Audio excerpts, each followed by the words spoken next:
Assim como cai a chuva do céu e não torna para lá, mas rega a terra, dá a semente e o pão ao que come, assim é a palavra que sai de minha boca. Não volta para mim vazia, mas realiza aquilo para o que foi enviada. A partir de agora, você vai ouvir uma palavra que pode mudar completamente sua vida. O vazio, a solidão, a angústia, a falta de paz. Tudo de ruim que sucede em sua vida nesta mensagem, Deus irá mudar e trazer até você paz, alegria, saúde e salvação eterna em Cristo Jesus. As páginas sagradas da Bíblia se abrem agora diante de você e através do missionário Deovan Lima, ouça uma palavra da boca de Deus.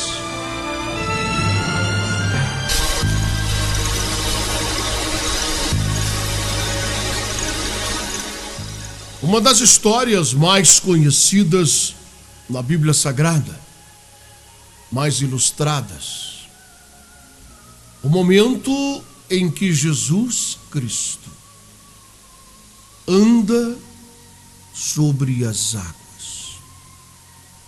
Ele caminha sobre as águas do mar da Galileia, em meio a uma grande tempestade, ao encontro de seus discípulos, que estavam desesperados, achando que iriam morrer naquela grande tempestade.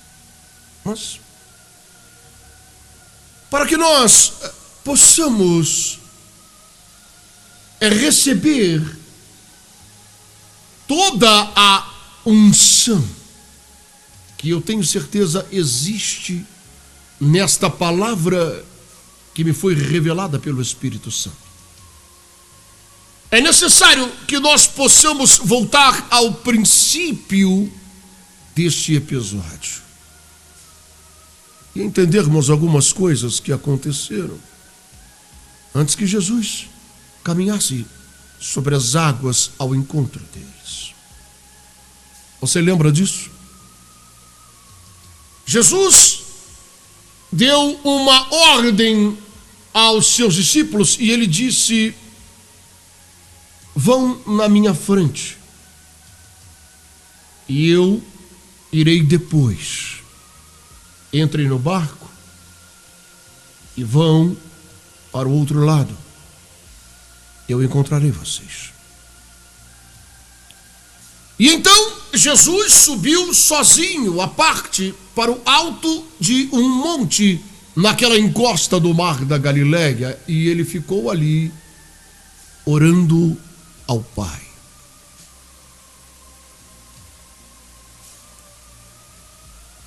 A quarta vigília da noite, já em alta madrugada,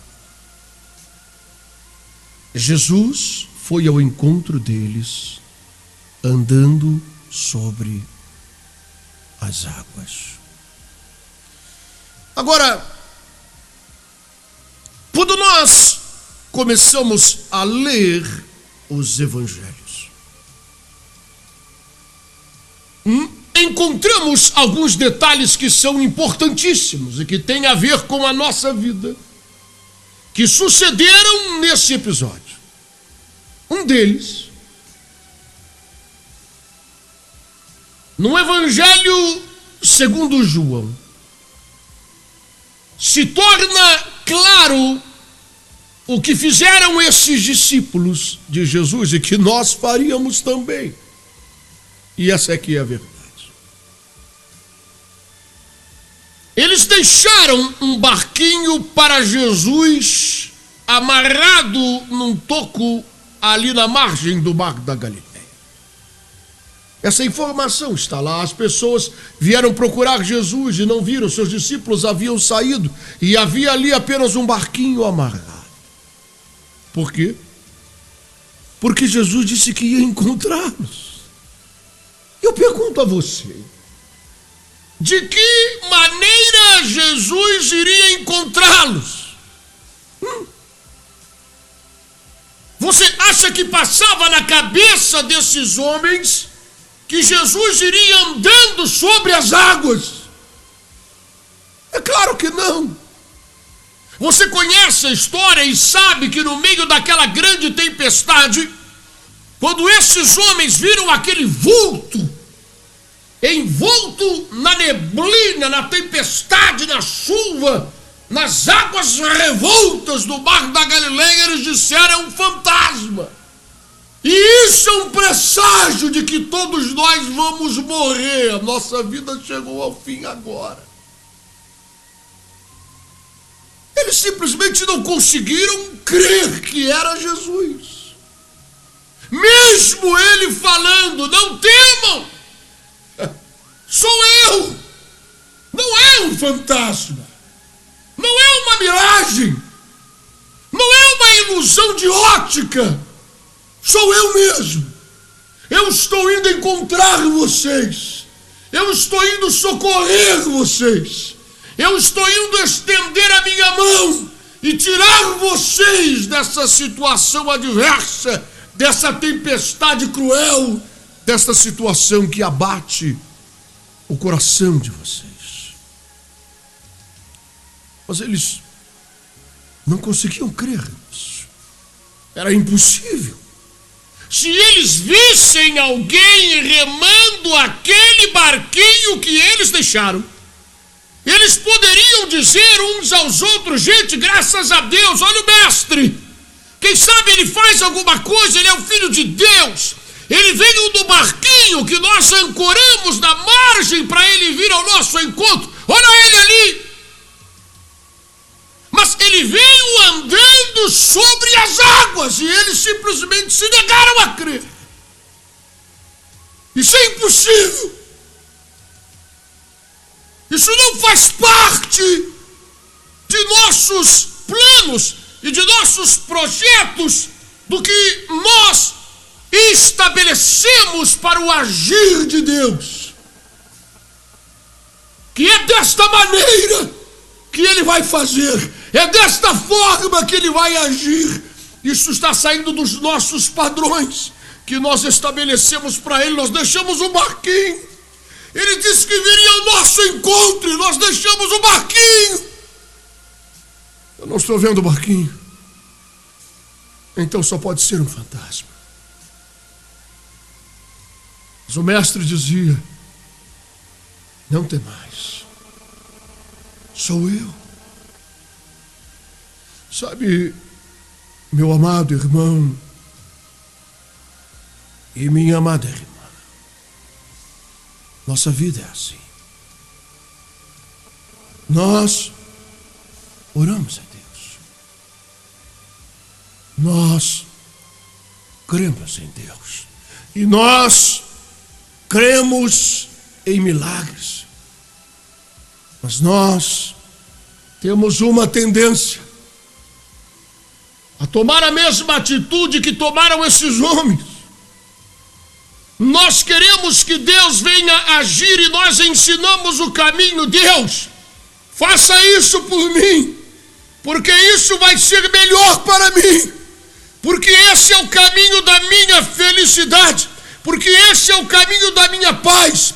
Senhor, faz isso, faz dessa maneira, venha ao meu encontro dessa forma. E nós queremos ensinar a Deus o seu agir, o seu modo de operar, o que ele deve fazer, para que nós venhamos ser felizes, realizados e nos considerarmos abençoados. E qualquer coisa que sai desse padrão, nós nos assustamos, porque nós deixamos o barquinho para ele, a forma dele agir.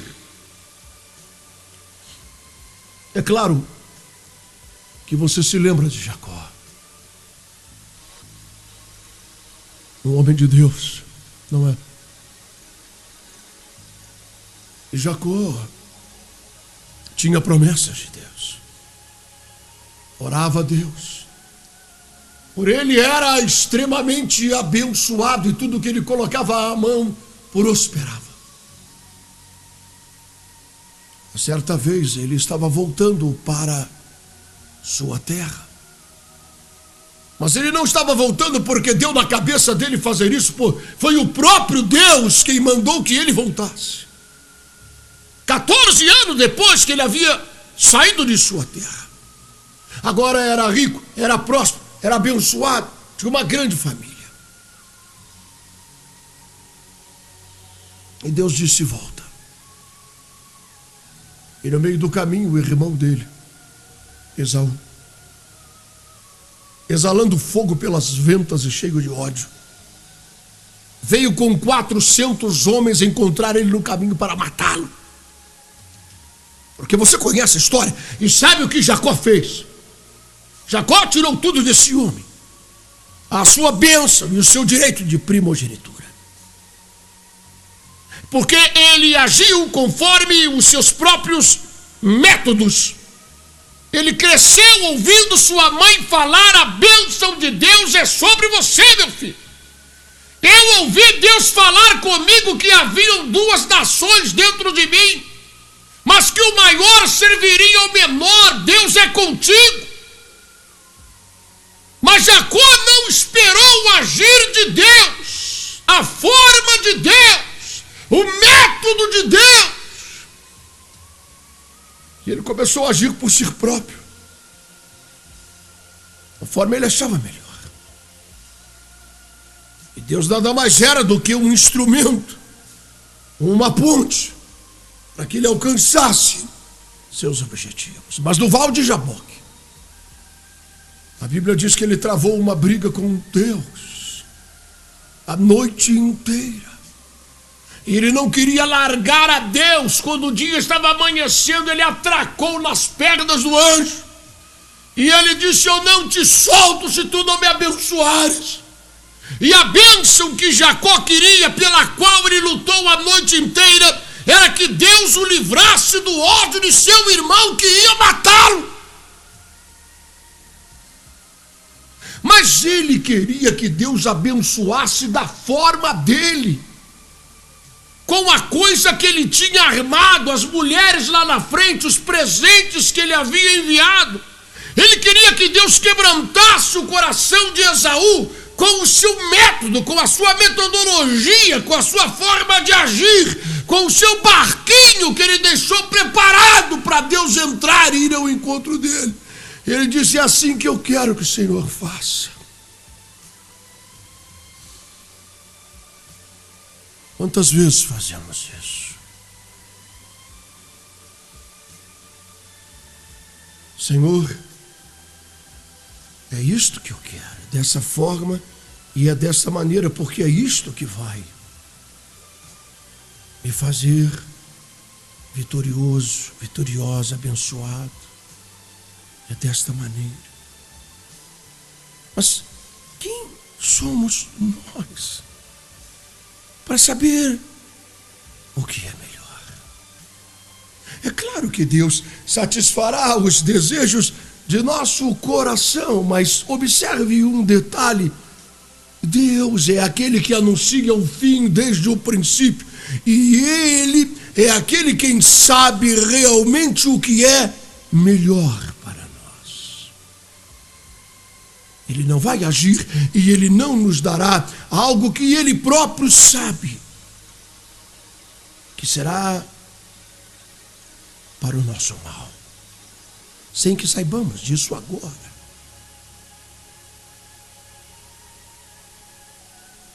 E então o anjo disse para Jacó: há uma mudança necessária.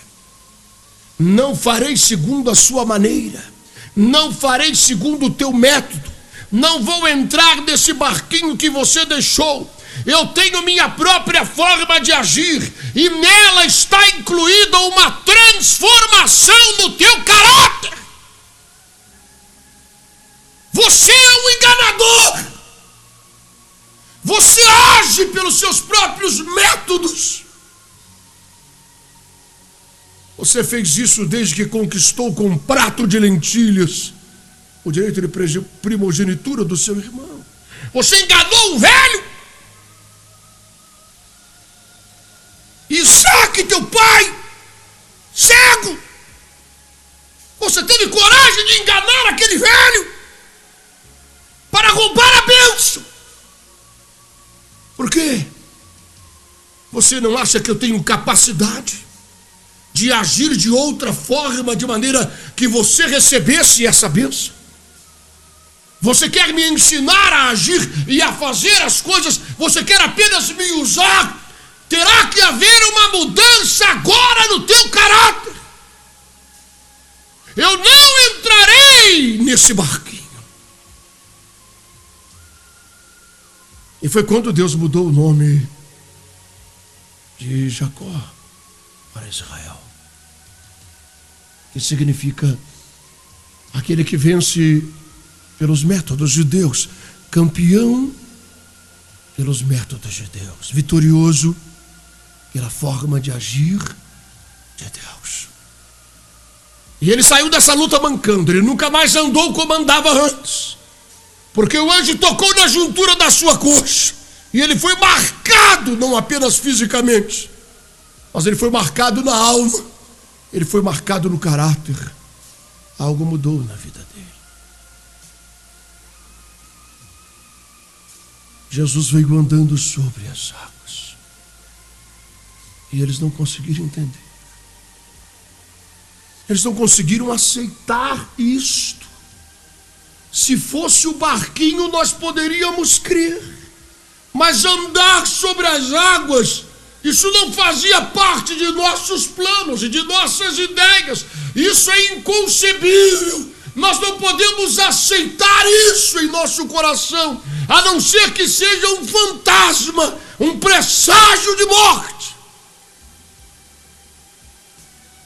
Sabe, aí aconteceu algo interessante. Quando Pedro tomou uma decisão, e Pedro disse: Senhor, não conseguimos enxergar direito daqui. O barco está balançando demais. A chuva está forte. É o Senhor mesmo. Não é uma miragem, não é um fantasma. Não é o diabo tentando nos enganar. Sou eu, Pedro. Sou eu. Então manda que eu caminhe também sobre as águas, e eu vá ao teu encontro, porque se é o Senhor, tu me darás capacidade de andar sobre essas águas que agora são a causa, a origem do meu temor, do meu desespero, que estão querendo me matar. Se é o Senhor que está vindo, manda que eu ande sobre as águas. Os outros discípulos arregalaram os olhos, abraçados uns aos outros, descabelados, no desespero da morte. E Jesus disse a ele: vem. E Pedro, no ato que misturava coragem e loucura, ele se debruça naquele barco e coloca suas pernas para fora. Os discípulos arregalaram os olhos e começaram a dizer: vai morrer, é louco, é um fantasma, não pode ser o mestre, ele viria no barquinho. Isso é uma ilusão de ótica, é um presságio de morte, quem sabe pode ser o próprio diabo. Mas quando Pedro colocou as pernas para fora daquele barco, ele ficou em pé. Ele não afundou. E ele começou a caminhar em direção ao mestre. E os discípulos, ao verem aquilo, se entusiasmaram e começaram a gritar: aleluia! Pedro, estamos juntos e misturados, glória a Deus! O Senhor contigo. Aleluia!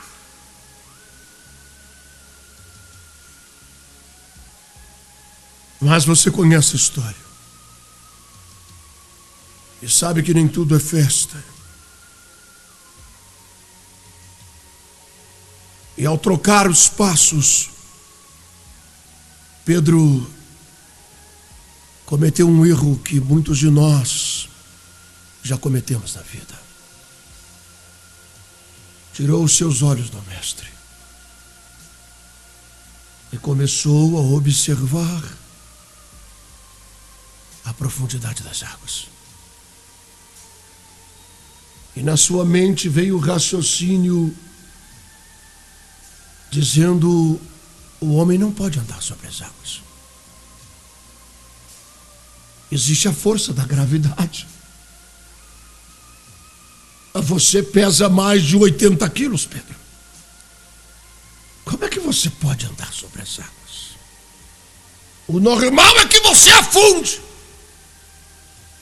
E diz a Bíblia que ele começou a atentar para a força da tempestade e para a profundeza das águas. E quando ele tirou os seus olhos do mestre, quando ele abandonou a fonte da sua fé, a fonte do milagre, e começou a olhar para as adversidades da vida, ele começou a ser tragado por elas. E é assim que acontece. Ele começou a ser tragado por essas adversidades e começou a afundar. Ele iria morrer. Sabe? E não houve um discípulo sequer que gritasse: Pedro, eu vou pular aí agora. Se é para morrer, a gente morre junto. Não. Nenhum deles fez nada. Quem sabe atracados no mastro do barco, eles disseram uns aos outros ali: tá vendo só? Eu sabia esse cara abusado, olha o que deu. Eu sabia que ele ia acabar morrendo, hein? Eu avisei, eu sabia esse negócio de milagre, esse negócio de fé. Ele saltou do barco, agora olha só. Eu sabia, tá morrendo, vai morrer afogado, é menos um. Não tem problema, é menos um. Porque se é o mestre mesmo que está vindo ali porque ele andou sobre as águas, quando a gente abrir a nossa igreja vai ser menos um para disputar, deixa o cara morrer. Eu aqui não pulo lá, meu. Sabe, Jesus veio a ele, porque Pedro, quem sabe, olhou para os discípulos que estavam naquele barco e viu a atitude covarde de todos eles, que não esboçaram nenhuma reação de socorro. Jogaram uma tábua, uma boia. Já não digo pular da água, mas pelo menos jogaram alguma coisa. Então ele vira-se para o mestre e diz: Senhor, socorre-me. Socorre-me. Sabe, eu vou lhe dizer uma coisa que eu aprendi na minha vida. A Bíblia Sagrada diz que Deus está conosco entre aqueles que nos ajudam. Você pode ter certeza absoluta, meu irmão e minha irmã, naquilo que eu vou lhe dizer. Cada pessoa que surge no teu caminho e lhe estende a mão, de verdade, sem interesse, sem hipocrisia, sem falsidade, sem engano, para lhe ajudar, esta pessoa está sendo movida pelo Espírito Santo. É a mão de Deus. É como diz o texto sagrado: Deus está comigo nas mãos daqueles que me ajudam. Eu vejo a presença de Deus, porque o homem natural, de si mesmo, ele não faz nada se não tiver um interesse pessoal envolvido nisso. Porque ninguém é capaz de amar ao seu próximo como a si mesmo, se esse amor não for gerado do Espírito Santo de Deus. E Pedro virou-se e disse: Senhor, socorre-me, me ajude. Jesus, diz a Bíblia, imediatamente e estendeu a mão e o segurou. Preste atenção. Eu nunca vou me esquecer disso. Há alguns anos atrás eu encontrei um pastor, amigo, que já é falecido. Eu perguntei a ele, como você pergunta normalmente, como vai? E ele me respondeu, dependurado na misericórdia de Deus. Essa foi a expressão que ele usou. Dependurado na misericórdia de Deus.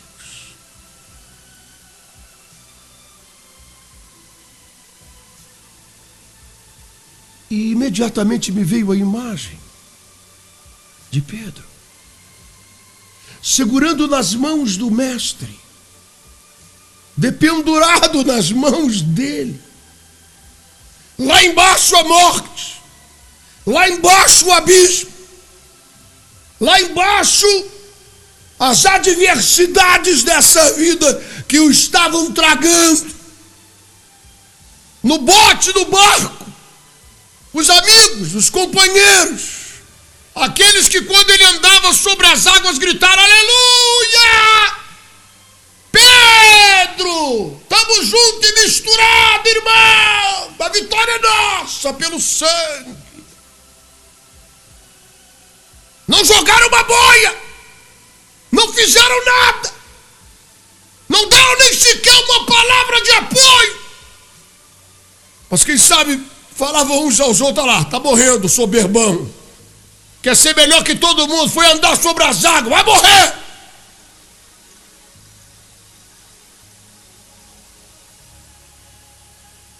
Pedro estava agora dependurado na misericórdia de Deus. Sabe, eu vou lhe dizer uma coisa.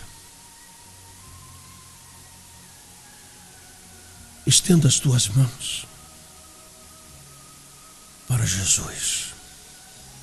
Qual a situação que você está? Porque eu sinto isto pelo Espírito Santo, que existem muitas pessoas que estão assim, desta forma, como Pedro, desiludidos, decepcionados com aqueles amigos do barco, que você esperava algo deles, mas eles nada fizeram, nem jogaram uma boia, pelo contrário, ainda ficaram falando mal de você.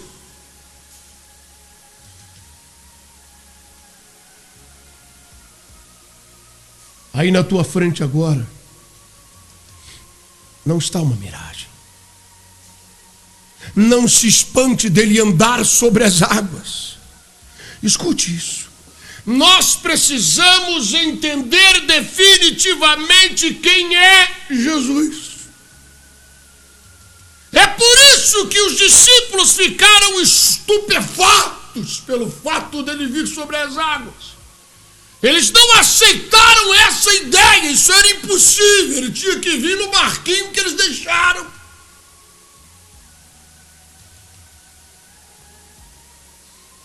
Nós temos essa tendência. Nós queremos ter Deus na nossa mão. Nós queremos ser uma espécie de Aladim da Bíblia mágica, que você esfrega e surge a fumaça meio azulada e vai então se descompensando e surgindo a imagem daquele ser com os braços cruzados, e você faz o seu pedido e ele atende, e você enrola ele de novo na Bíblia. Queremos ter o domínio, nós queremos ter o controle, e essa que é a verdade. Nós saímos a cata de versículos bíblicos para ser o nosso barquinho.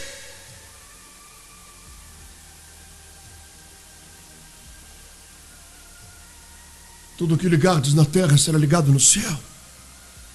E é verdade, mas existem outras. Tudo que pedis em meu nome, o Pai concederá, e é verdade.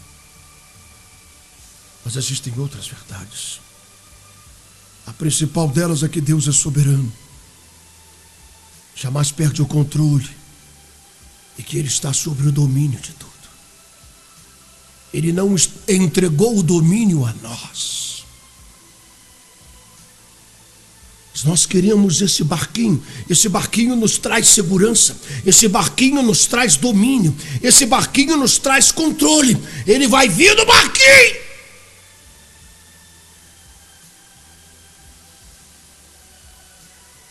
Não se surpreenda.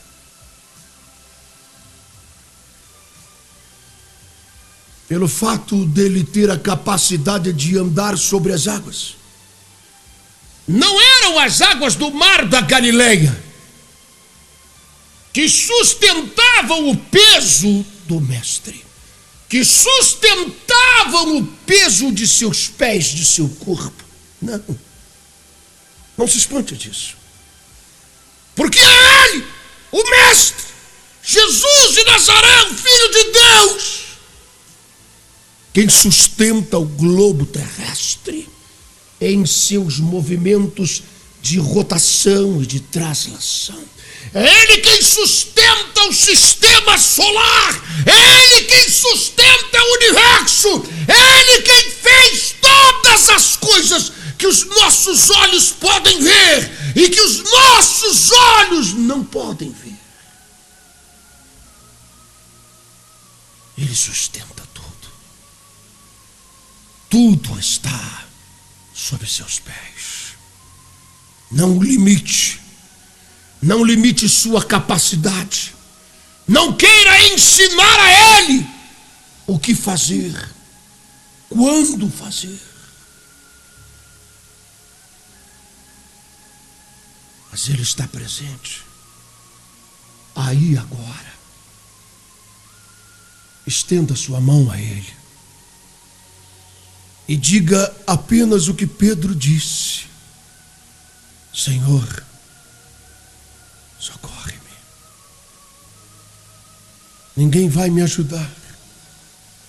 Ninguém vai me estender as mãos. Não vão me jogar uma boia. Pelo contrário, tem gente torcendo para eu afundar logo. Tem gente naquele barco que está torcendo, quer me ver morto.